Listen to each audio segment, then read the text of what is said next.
want a relationship to last, if you think it's coming to the end, do what you did in the beginning and there won't be an end. Because when you think it's the beginning, you behave differently than the end. The meaning we associate to things controls our entire lives.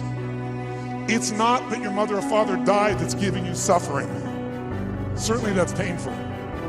It's the meaning you think it shouldn't have happened. When we take control of the meaning, it's the only thing we can control our lives. We can't control events. And we're living now where technology is happening so rapidly. It's magnificent what it does for our lives. But we all know with that technology, our psychology is not developing as rapidly. And as a result, the world's changing. And a lot of us that have learned to engage with technology use it to maximize, most people in this room. There's lots of people who use technology to disengage, to be harmful to themselves and to other people.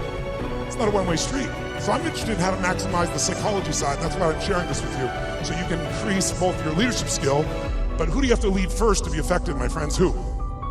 Yourself. And so good to see what's controlling you. Well, what I'm focusing on is controlling me. You can focus on something and make yourself crazy. You can focus on something and make yourself great. In this moment, you can be worried about Ebola, because we all know it's coming.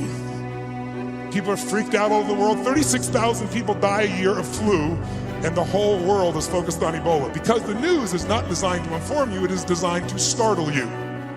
So that's how you sell things.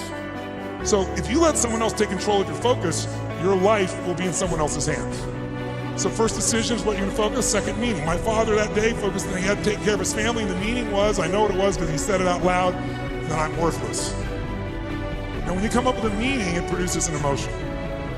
And if you and I want to look at the quality of our life, there's only a way to find it. One way really, that's real. How do you feel every day? If every day of your life you got $1 billion and every day you feel guilty or angry, by the way, nothing worse than an angry rich man or woman, isn't there? You just want to slap them, don't you? How do you have the right to be angry? They find a way. But if you got $1 billion and you're angry and you're pissed off and you're guilty all the time, what is the quality of your life? Angry, pissed off, and guilty. If you have nothing, I live in Fiji a portion of the time. I have a home there and a resort there and kind of 2 families of villages there that I interact with the last 25 years. And when you go to Fiji and you walk down the street or you drive by, people jump up and they yell, "Bula, bula, bula," which means welcome, be happy, we love you. And you drive by 5 minutes later and they jump up, "Bula, bula, bula." And you're going like, what drugs are they taking? No one's paying them.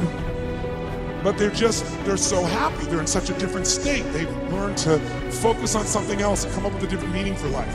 But if the meaning is it's the end, if the meaning is that you're dissing me, if the meaning is you don't care, whatever meaning we come up with, that affects the third decision, which is what am I going to do?